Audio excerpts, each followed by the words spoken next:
The year is 1513. Constantinople. It's past midnight, but you're still awake. In front of you lies a yellowed piece of gazelle skin parchment, and your hand isn't shaking. Because you know exactly what you're doing. You are the Ottoman Empire's finest naval cartographer, its finest admiral, sitting at this desk. The shimmer of the Bosphorus glows beyond your window. And that night, you lift your pen and draw toward the bottom of the world, the coastline of a frozen continent, in confident, precise lines. Here's the problem. The continent you're drawing won't be officially discovered for another 307 years. This is the Piri Reis map, and to this day, it cannot be fully explained. In 1929, a German theologian named Gustav Adolf Diesmann was cataloging documents during renovations at Istanbul's Topkapi Palace, a routine task. Then he found a cylindrical roll of gazelle skin. He opened it and came face to face with one of history's most unsettling geographical questions. The map was dated 1513, signed by Piri Reis, an admiral of the Ottoman Imperial Navy. The Atlantic Ocean, the coasts of South America, West Africa, and at the very bottom, the piece that unravels everything. A continental coastline that had no business being there. Piri Reis had written his own notes directly onto the map. He stated that he had compiled it from approximately 20 ancient sources, some dating back to the time of Alexander the Great, and one that had come directly from Columbus. When experts began examining the map, the real question emerged. The coastline drawn at the bottom appeared to match the northern shore of Antarctica, but those lands have been buried under ice for approximately 6,000 years. Since the end of the last ice age, no one had seen that rocky coastline. And that's when the institutions that couldn't stay silent stepped in. In 1960, the United States Air Force took up the matter. Air Force cartographer Lieutenant Colonel Harold Ohlmeyer compared the Piri Reis map against seismic data collected during the 1949 joint U.S.-British Antarctic expedition. In his official letter, he wrote, "The Antarctic portion of the map shows coastline features that correspond with remarkable accuracy to the 1949 seismic profile. We have no idea how the data on this map can be reconciled with the supposed state of geographical knowledge in 1513. These words didn't come from a fringe theorist. They came from a military cartographer with security clearance, conducting a technical analysis. MIT and the U.S. Navy Hydrographic Office ran their own independent analysis. The result, a correlation coefficient of 0.98 between the map's Antarctic coastline and the subglacial topography revealed by modern seismic surveys. Statistically, that's near perfect alignment. There's more.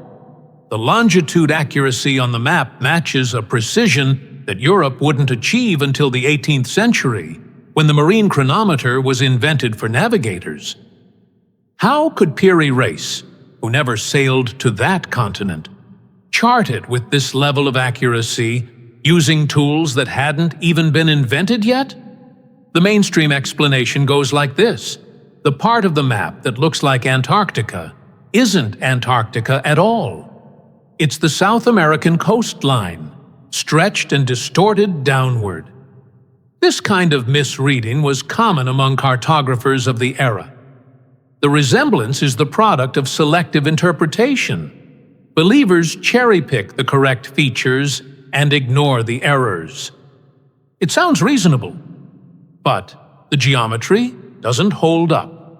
When the map is properly analyzed using the mathematical projection methods of its own period, the orientation and curvature of that coastline does not match South America. The river mouths, the mountain ranges, the bays and inlets align with the subglacial topography of Queen Maud Land. The U.S. Air Force analysts confirmed this, and they had no ideological reason to validate it. They were simply solving a technical problem. Now stop and consider this. Where are the 20 ancient sources Piri Reis mentioned? Not one has ever been found. Where did they go? Who kept them hidden? And if that Antarctic coastline is just a misread South America, how did Air Force analysts find it matching the bedrock beneath the ice? These questions carry us 18 years forward and roughly 1,000 miles to the west, because another cartographer was drawing the same impossible continent, this time with its mountains and rivers. Paris, 1531. You are the chief mathematician of the French Royal Academy. You work for King Francis I. Mathematical calculations, scientific instruments, astronomical tables, these are your domain, not imagination, numbers. And right now, you're drawing the world's most comprehensive map on an elegant heart-shaped projection. You place the known continents one by one. Then you reach the bottom, directly over the South Pole. And there, you draw a continent, without ice, with mountains, with rivers, with detailed coastlines. This man was a mathematician. He was trained to work with data, not with guesswork. The map today is held at the U.S. Library of Congress. Oronteus Fineus, or in Latin, Oronteus Fineus, was largely forgotten until researcher Charles Hapgood and Captain Arlington Mallory rediscovered the map in the 1960s. Now, let the numbers speak. The width of the Antarctic continent, as drawn by Fineus, approximately 6,500 kilometers. The actual width, 5,500 kilometers.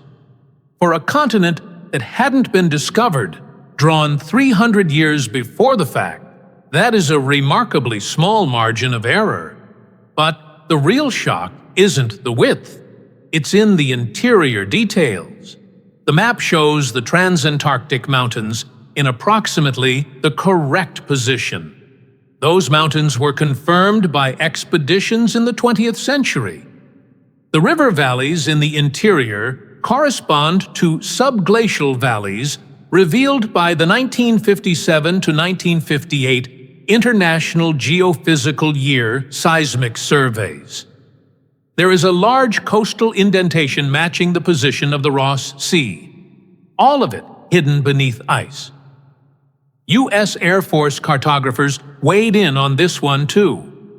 In Charles Hapgood's 1966 book, Maps of the Ancient Sea Kings, military cartographers confirmed that features on the Fineus map matched Antarctic seismic data. The mainstream explanation: Fineus was drawing on the theoretical southern continent inherited from Aristotle. Ancient Greek philosophers had reasoned that a landmass must exist in the south to balance the northern continents. This idea carried through into medieval and Renaissance cartography. Fineus was simply illustrating an old theory. The mountains and rivers are decoration, artistic flourishes, not genuine geographical data. But here, the logic collapses. Fineus was a mathematician. He worked with coordinates, not ornamentation. If this was a theoretical southern continent, he could have placed the mountains and rivers anywhere on it. Instead, he placed them where they actually exist, beneath the ice. Every positional decision on that map was one choice out of millions of possibilities. And those choices align with a reality that only seismic technology, centuries later, would reveal. Try to attribute that to coincidence, and the math doesn't cooperate. So where was Fineus getting his information? Renaissance Europe was in the middle of rediscovering ancient texts preserved in Byzantine and Islamic archives. After the fall of Constantinople in 1453, Byzantine scholars fled westward, carrying documents with them. Those documents filtered into Italian and French academic circles. And what about the connection between Piri Reis and Fineus? Two cartographers separated by 18 years and roughly 1,000 miles independently drew the same impossible coastline. Is that coincidence or the trail of a shared source? Who drew that original source? From which civilization? In which era? And how did that knowledge survive? These questions sharpen with the next map. Because this time, someone didn't just draw the continent.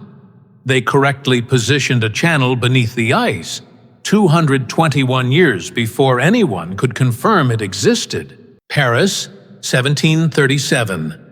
You are the French Royal Academy's first official royal geographer.